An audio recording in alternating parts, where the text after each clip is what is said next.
Yeah, and I also must say the first thing I noticed when we were on this conversation, I noticed how nice your skin looks and glow, and your eyes are really beautiful. You don't have any like, most mothers that I know have like here they are dark on their eyes, and you're like, if you didn't have a child here, I would never say like you're a mom, because all moms I know look really tired and have that face of a Christ that has been, oh, I'm so tired. You know what I mean? But you don't No. have that.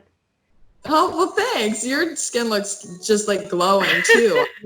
Well, honestly, it's a product of the lifestyle. When you're putting the sugar and the water in, those are the primary substrates for our cellular metabolism. It just makes everything healthy, everything glowing, everything like look the way that it should. And I really think the aging process comes down to just simply not taking care of like your basic like, water and sugar and resting needs. I think most moms, I mean, I hate to like say anything about moms because our job is really hard, but most moms are probably conditioned by society to shun carbohydrates, to abuse caffeine, and that is what creates like that look, unfortunately. I mean, I wish I could get more rest with my kids, but I have to kind of settle with what they're willing to give me.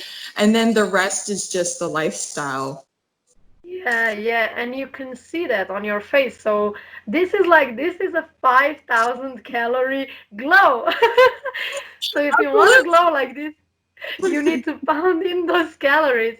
So let's talk about, when you were saying that you felt a little bit self-conscious about your weight when the weight was up and then it went down.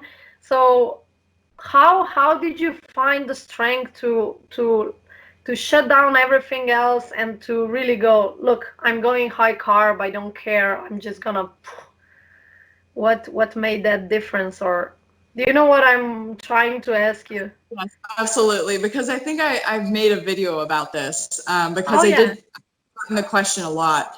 Um, one, being a high carb, low fat, plant based vegan is pretty like rare. So just doing the lifestyle makes you like, people are going to be like, what, why is she eating that when I've got like chicken and all this weird stuff on my plate, and she's just eating like a pile of rice and cucumbers, and she ate like 3 plates of those, what's wrong with her? So I already kind of accepted that people were going to think that I was strange.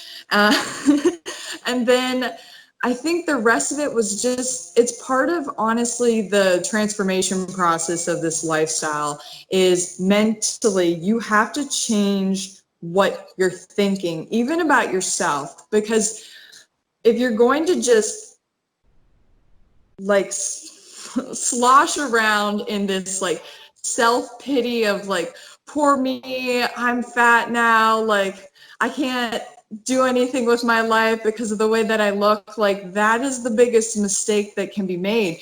In fact, if you're trying to get out of the yo-yo diet cycle and you have to go through the weight gain, the best thing you can do is to just accept it, keep eating, keep moving forward, get a bicycle and get on that bike. Like people can learn so much from just being on the bike. I mean, when you go on your 150K rides, or like I've been doing a lot of 50K rides, you come across, bumps in the road and bad traffic or like flat tires or something, and you could sit there and get a flat tire and be like, oh my god, like why is the universe doing this to me? Or you can just fix your tire and keep moving forward. So just, I think that would be my advice to anybody, is to just keep moving forward. Like nobody's going to focus on what's happening to you right now except for you. And if you keep focusing on Hi. Are you a high carb also? High carb girl? my kids, tell her what your favorite food is. My favorite food is broccoli and french fries. So she said what? She's like, Broccoli. food is broccoli and french fries. Oh, perfect, perfect. I love potatoes as well. Not so much broccoli though. Super That's good. good. Likes to eat her vegetables. Yeah, but that, I mean, that's the one thing that I think held me back in the beginning is I was so focused on what other people thought about me. And I think that Yeah. that's what you kind of have to overcome anyways, because if you are like restricting your calories to be a certain size, you are concerned about too much about what other people think about you. And when Yeah. you get lean naturally, following this lifestyle, it's not about other people anymore. It's about you feeling as best as you can, because when you focus on how you feel and how you perform in life and doing things that you enjoy, it just comes naturally. And when you focus on what the validation from other people, that's when you get trapped back in that cycle of, oh, maybe I need to be just a little bit skinnier or something. Yeah. Yeah. Really good observation. Hi. Also, I have another question for you. Do you think, I mean, like, you said you were feeling a bit alone, but still, you have English speaking YouTubers online. But as for me, like, okay, I know pretty good English, so for me it's not a problem. But like, I come from a small country, from Slovenia, and like, Hmm. I'm literally the only one who is promoting this lifestyle online in Slovenia. Like, I'm almost the only one who is actually doing it and promoting it, but everybody else, just imagine everybody else in my language are promoting high protein, high fat, low carb diets.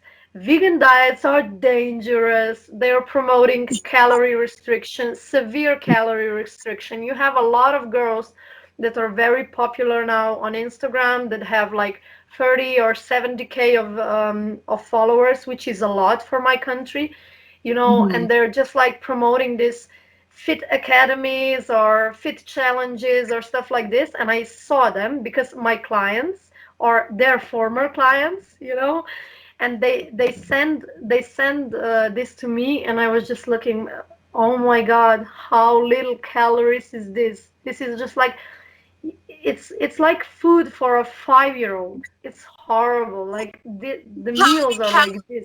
she eats? Like this kid probably eats 1,200 to 1,500 calories a Yes, day, and yes. 4 years.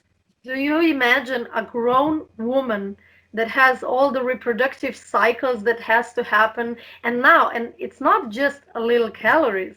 It's also HIIT workout, hardcore, 3 to 5 times per week. It's horrible. And these girls, I think they're going to ruin themselves and others in the process. So Well, it's, they need you. They need you. Like even if you're the only one, and it sucks because you're the only one but doing it's it, kind and of good, Rock.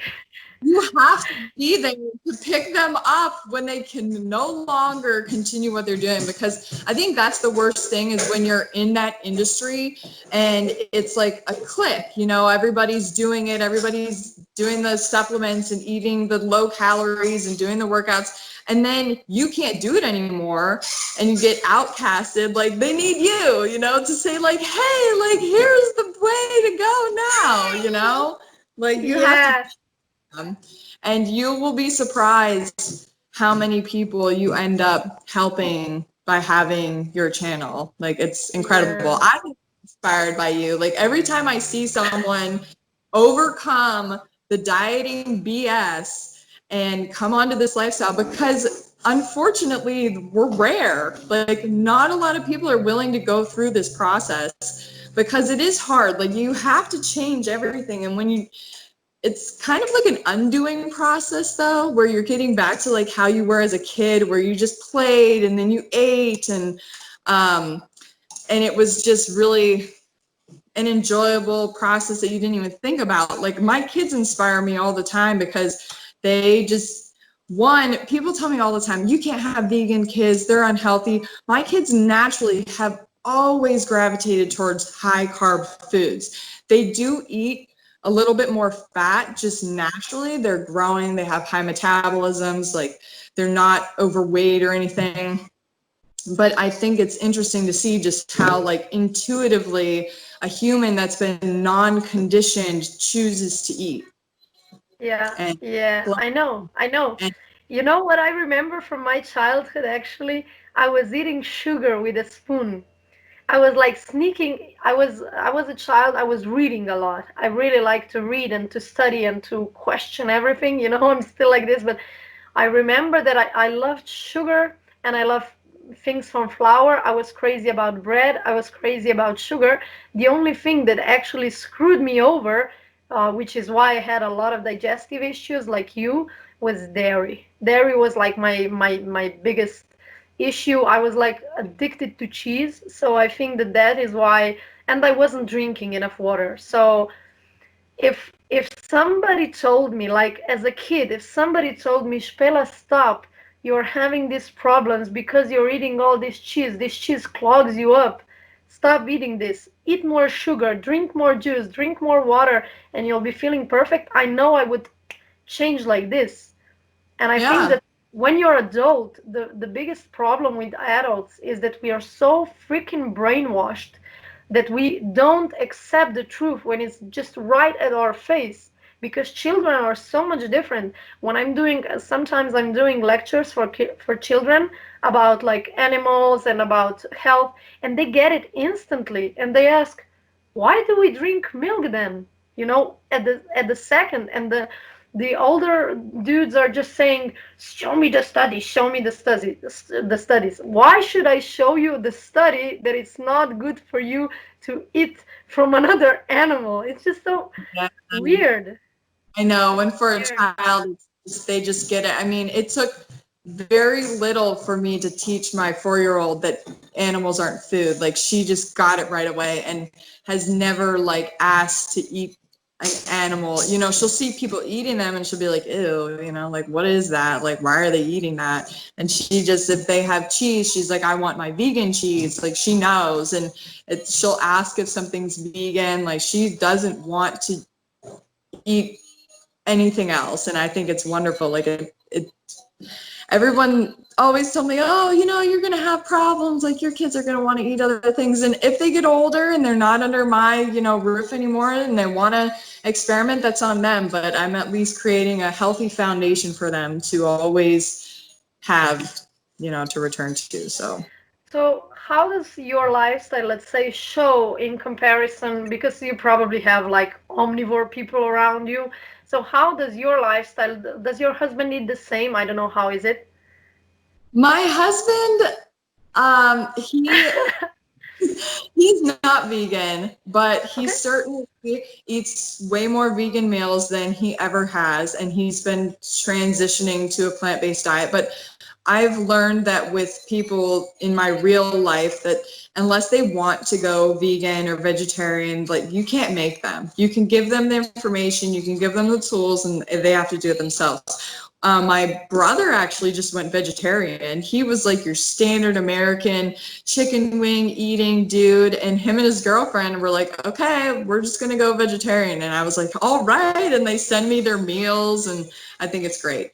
So I think we just have to be there to, provide an example and to support people in the process. And you'll be surprised at how many people in your life just get influenced with you, even if they don't go vegan completely. Like my parents, they don't consume hardly any dairy anymore. They buy almond milk and vegan alternatives. They don't eat a lot of meat anymore.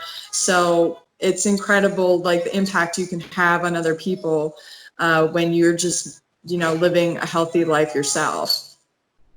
But what about like health results? For example, like you eat a vegan diet and your children mostly.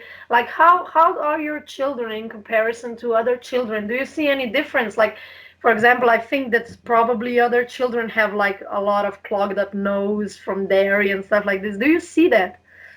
Yeah, I haven't. My kids, have gotten sick. Like, I'm not going to be the parent who's like, my kids have never been sick. And I think that more comes down to like, we have winter time here.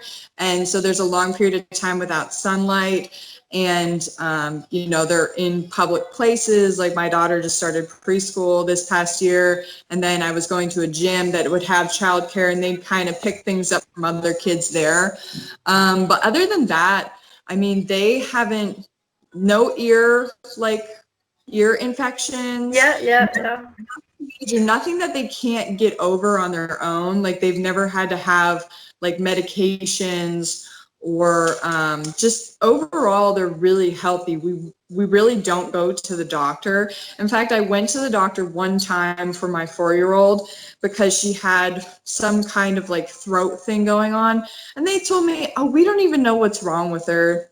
Like, here's just a general antibiotic that she wouldn't even take. So I was like, what's the point of this? You know, like, I think your only insurance as a parent that you have with your kid in terms of like their health is just making sure that they eat healthy and they get outside to play and get their vitamin D and things like that, because otherwise, you know, you're really, it's kind of up in the air what they catch from other kids and stuff like that.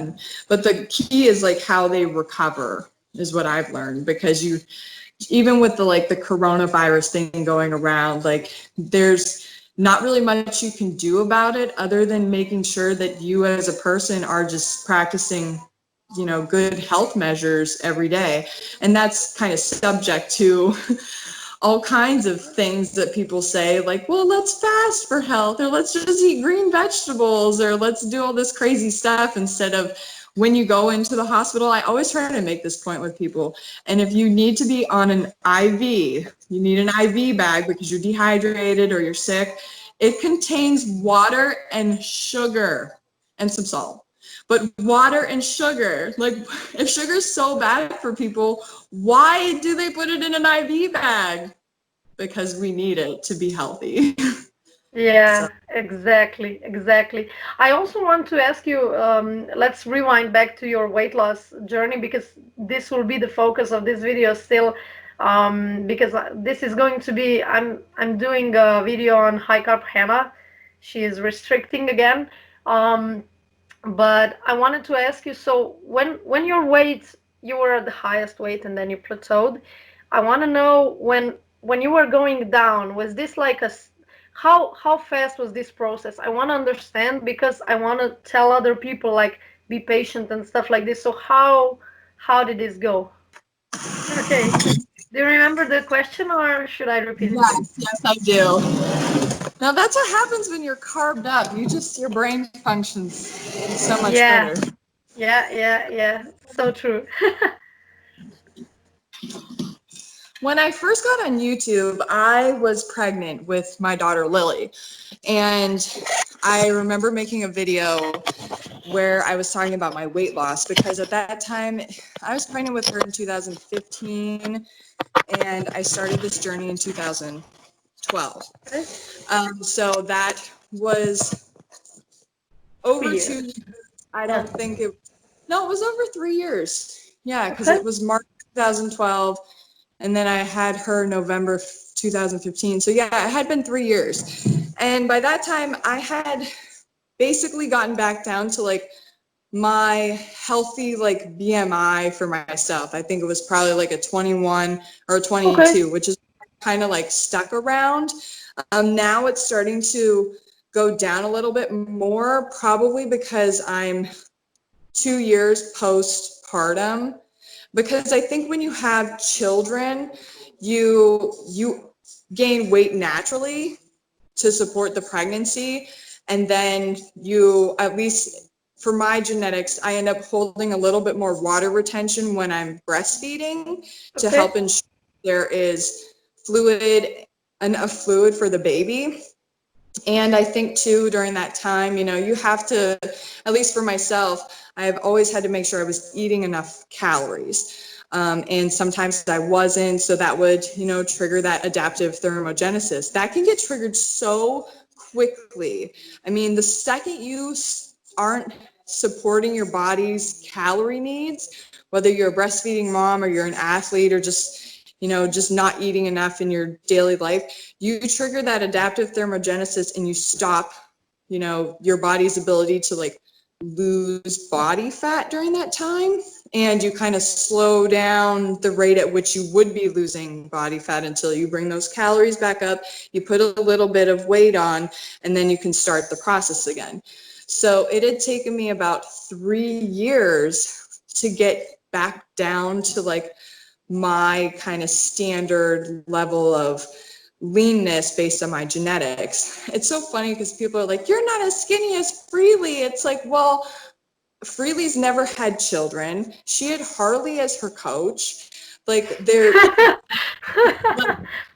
like, you know, when if Harley's your coach, right, and you're like sitting there and you're like, oh, I just don't feel like eating this today, he'll be like, just eat that. You know, if you want to be skinny, like you need to eat that. Like I'm sure that that's how it is with him until you kind of like get it. I mean, his ex-girlfriend Tori, she never really had like a rebound. Are you familiar with her at all? Yeah, I just saw her. I think she was also very young. Maybe she wasn't restricting before. I mean, No, it depends she had because had an eating disorder, but oh, because he okay. took her under his wing and got her like resting the amount she needed, eating the amount she needed, because she was really young and never took birth control, and he had her training like the appropriate level. I think that those things all made a really huge impact. And I even know with myself now that, for instance, when I was not eating enough in March, and now I'm eating like plentiful amounts, like I'm just like dumping sugar as much as I can into my smoothie, I really haven't had that much of a rebound, like maybe a little bit, but it's because like I've been doing so much good stuff. I kind of like know how it works. But that initial weight loss, that took a while. So my weight went up, like I'd say it didn't plateau until I got to that year point. Then it plateaued for a year and a half, you know, like where it was not exactly plateaued. Like I plateaued for like 6 months, but then it would come down, but like really slow. Like like it was the slowest process I've ever endured. And I think that's why during the time I was like, well, maybe I'll try this and maybe I'll try that. And like looking back, I should have never done any of that because it slows it down even further every Yeah. time you get off track. Because think about like a kid, right? They would never just be like, oh yeah, I'm not going to eat for like 16 hours because I'm intermittent fasting. Like they don't do that, you know? Like, and I think that they're a good example to follow like a kid, in terms of how they eat, because we just get so in our head, we get so brainwashed by everything. And I mean, it's so unfortunate because I hate to like pick on high carb Hannah, but I've been following her since the beginning, since she like started doing raw till 4 and then gained a bunch of weight and then did the starch solution, just ate potatoes to like get all the weight off. Well, she's been struggling to maintain like a lean body ever since because of the way she lost the weight. And she'll let herself go into that gain, that adaptive like thermogenesis gain that she needs to, because if anybody follows her, she gains weight every year and then she loses it every single year. I mean, it's like so apparent to me at least that And every she, year she has to go more hardcore because her yes, metabolism is yes. slowing down every year. I mean, and I'm not saying this to like criticize her as a person or anything because I think she's really a cute girl. She wants to do good, but she's just, I don't know, she just doesn't understand adaptive thermogenesis. So we were talking about high carb Hannah, about how she is restricting now and she's just falling in that trap of low calories. So can you comment on that from your perspective? Well, I think it's really unfortunate. And you know what's interesting is I actually used to live in Arizona, which is where High Carb Hannah lives. And I saw her, this was like 3 years ago when I lived there. I saw her out on her bike with her husband, Derek. And I was like, oh man, she's going to get so fit. Like, because there's this big mountain there, it's called Mount Lemon, that's like 20 miles up that, you know, if I was her, I'd be riding that all the time. And just carbing up and like getting super, super fit, right? So she has like all the tools. But I think that unfortunately, like there's a lot of girls out there on YouTube that are in the vegan, you know, scene that are like hey, eat high carb, eat vegan, but like don't eat too much, and like watch how much maple syrup you're putting on things, and eat as much as you want, but make sure half of your meal is, low calorie vegetables. So I think that it's easy to get kind of sucked into that, especially when you're seeing the physical results of the person. But it's just like what you said when you were doing starch solution and you weren't eating a lot of calories, or it was like low calorie whole foods. You look the part, but you don't function the part. Yeah. So a good like indicator of whether or not what you're doing is working for you is if you're getting fitter. And I was talking to Cycling Slim Craig on my Instagram, and he was like, "Hi, Carb Hannah told me that I exercise too much, but she, will like exercise, but then not, and like is super inconsistent, or will only do 10 minutes." And that comes down to her just not eating enough. And I think that she can probably get away with it because her responsibilities aren't that much. She has a small house to take care of, no children, runs her own business, so she's not having to like go to a physical job or anything. But even still, like if I had that kind of existence, I'd be just like drinking my sugar water, going up that mountain every day, coming back, doing my work, walking my dogs or whatever. And like she would be the leanest, fittest version of herself if she would have just stuck with it initially. Harley was coaching her. We went to like one of the Thai fruit festivals, which is where she met her husband. And her husband was like a cyclist and like really fit and everything.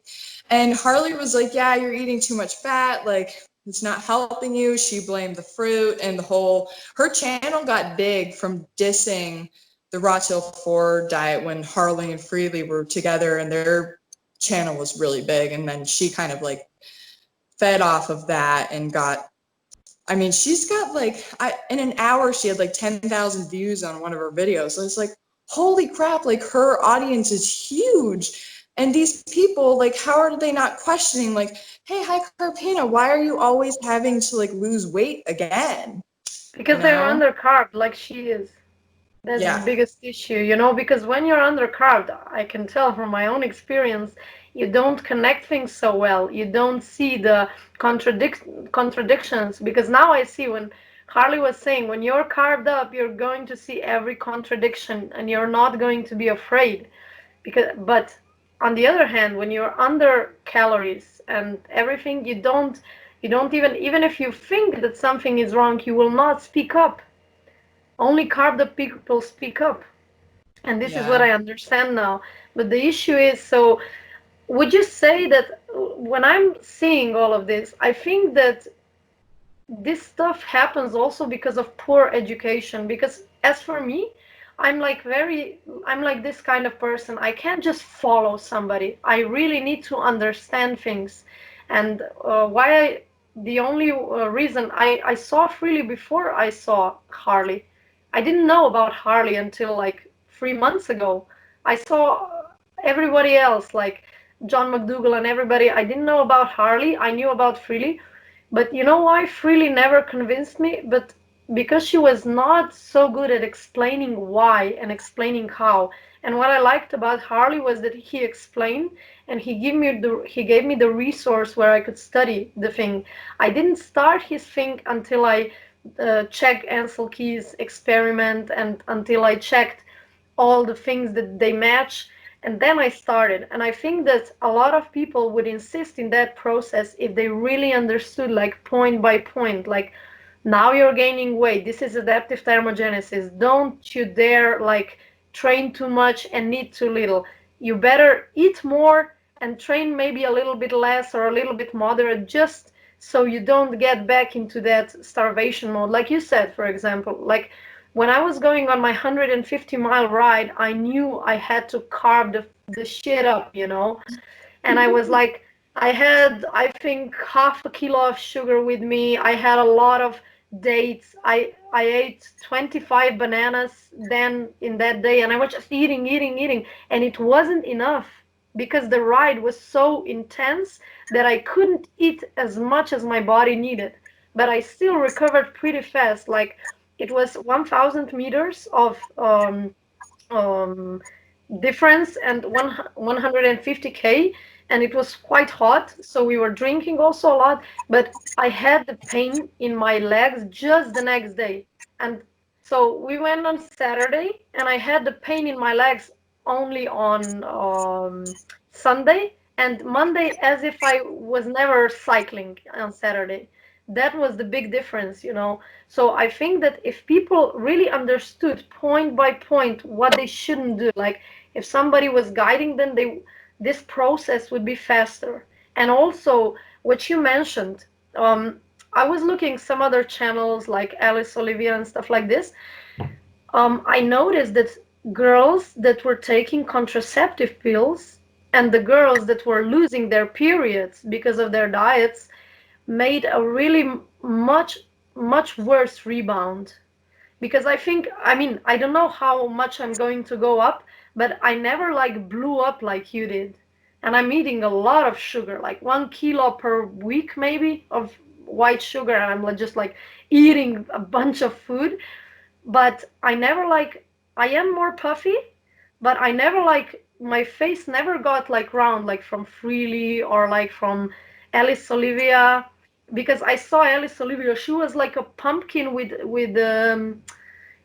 acne, and I think that's that the girls who had hormonal issues, like who lost their periods and who were like this, they have the worst like rebound, the biggest. Would you think that's true? I don't know. Absolutely. I took the contraceptive pill, and I would definitely I say never that did. that is, I, I get asked this question, and they always say, well, how do you know how long it's going to take someone? I generally say the younger you are, if you have Okay. a fitness background, if you've done the minimal amount of like dieting, where you've never like just drank water for days, or like really not eaten, like if you've eaten but like not as much, like that makes a big difference. Your, did I say age? Because that is a huge factor. The younger you are, the quicker you're going to bounce back from like anything. um, and whether or not you've taken contraceptive pills, like what kind of drugs. So somebody who's taken like phentermine, like that's a hardcore like weight loss drug. I think all of that stuff, basically the less bad things you've Bullshit. done, Yeah. the quicker you're going to heal. And the more bad stuff you've done to your body, the longer it's going to take. And I think that, a lot of people, when they're struggling and they've been doing this for years, it's hard to say exactly what is holding someone back, because unless you're living with them, you really don't know what is truly going on.